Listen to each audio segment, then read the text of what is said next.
Hello friends, welcome to my new blog. आप सभी को राधे कृष्णा। आई होप आप लोग अच्छे होंगे, स्वस्थ होंगे और खुशहाल होंगे। सुबह हो गई है, मैं भी आ गई वही रोज़ की तरह नहा धो के अपने लड्डू को जगाकर फिर मैंने स्नान कराया। स्नान कराने के बाद इनके शरीर को पोंछ कर फिर उनको सिंहासन पर बैठाकर मैंने उनको तैयार किया, मतलब उनके सारे श्रृंगार मैंने करना शुरू किया।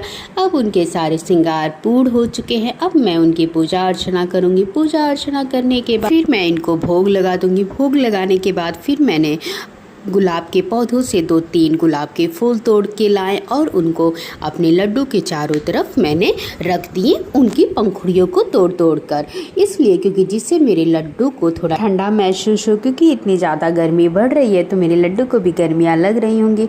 और मैंने सुना है कि अगर लड्डू गोपाल के चारों तरफ फूल के पंखुड़ियों को ऐसे ही फैला के रख दिया जाए तो उन्हें ठंडा महसूस होता है और चंदन भी उन्हें ठंडा प्रदान करता है, इसलिए चंदन भी लगाया जाता है और उनके श्रृंगार का भी एक भाग चंदन है। उसके बाद ये सब करने के बाद मैं आ गई नाश्ता करने। उसके बाद फिर मैंने खाना भी बनाना स्टार्ट कर दिया। देखिए मेरा खाना भी अब बनकर तैयार हो गया था। मैंने अपने लड्डू के लिए अलग से सब्जियां भी बनाई थी और छोटी सी उनके लिए रोटियां भी। अब रोटियों में मैं थोड़ा सा घी लगा दूंगी और सब्जी में भी उनके घी डालकर फिर मैं ले आऊँगी खाना, अपने लड्डू को खिलाऊँगी ठंडा करके। खाना खिलाने के बाद मैंने लड्डू को पानी भी पिला दिया। उसके कुछ देर बाद मैं अब अपने लड्डू को सुला दूंगी, क्योंकि घड़ी में 12 बज चुका है। तो मैंने लड्डू को पानी पिलाकर उनके श्रृंगार को उतार कर अब मैं लड्डू को सुला दूंगी। उसके बाद मैं भी आ जाऊंगी खाना खाने, क्योंकि आज मुझे थोड़ा मार्केट जाना है तो इसलिए मैंने खाना खा लिया और अब मैं मार्केट के लिए निकल जाऊंगी। थोड़ा मुझे अपना कुछ पर्सनल काम है तो इसलिए मुझे मार्केट जाना है। मार्केट जाके अपना काम कंप्लीट करके घर आ गई। फिर घर आने के बाद लगभग आधे घंटे बाद ही मैंने देखा कि मेरे गेट की घंटी बजी और मेरे चाचा चाची और उनके बच्चे आए हुए थे। तो मुझे भी बड़ी खुशी हुई, क्योंकि उनके साथ उनके माधव भी आए हुए थे। उन्होंने अपने लड्डू गोपाल का नाम माधव रखा है। उसके बाद जब वो आए फिर मैंने उन्हें पानी पिलाया। पानी पिलाकर मैंने उन्हें सुला दिया, क्योंकि वो सोए हुए नहीं थे तो मैंने उन्हें सुला दिया। अब इधर फिर मैंने सबको चाय पानी दिया, चाचा वाचा को। फिर उसके बाद आ गई मैं लड्डू को भी जगाने, क्योंकि शाम के 4 बज चुके थे, लड्डू के उठने का टाइम हो चुका था।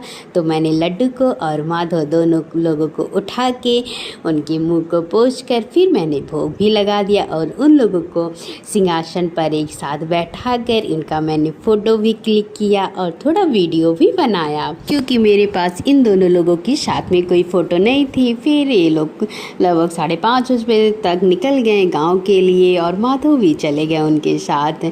और इधर फिर अब पूजा अर्चना का टाइम हो रहा था भगवान का।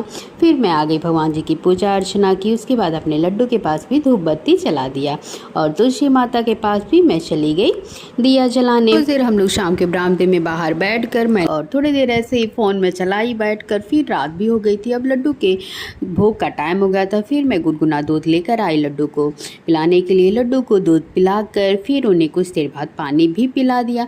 पानी पिलाने के बाद उसके बाद मैं भी चली गई खाना खाने। खाना खाने के बाद आ गई मैं लड्डू को सुलाने, उनके श्रृंगार को उतार कर और पानी पिलाकर अब मैं अपने लड्डू को सुला दूंगी। और लड्डू को सुलाने के बाद फिर मैं खुद भी चली जाऊंगी बिस्तर पर सोने। आप सभी को अगर ये मेरा ब्लॉग अच्छा लगा तो प्लीज़ लाइक, सब्सक्राइब, शेयर और कमेंट करना मत भूलिएगा। आप सभी को राधे कृष्णा और शुभ रात्रि। Bye bye.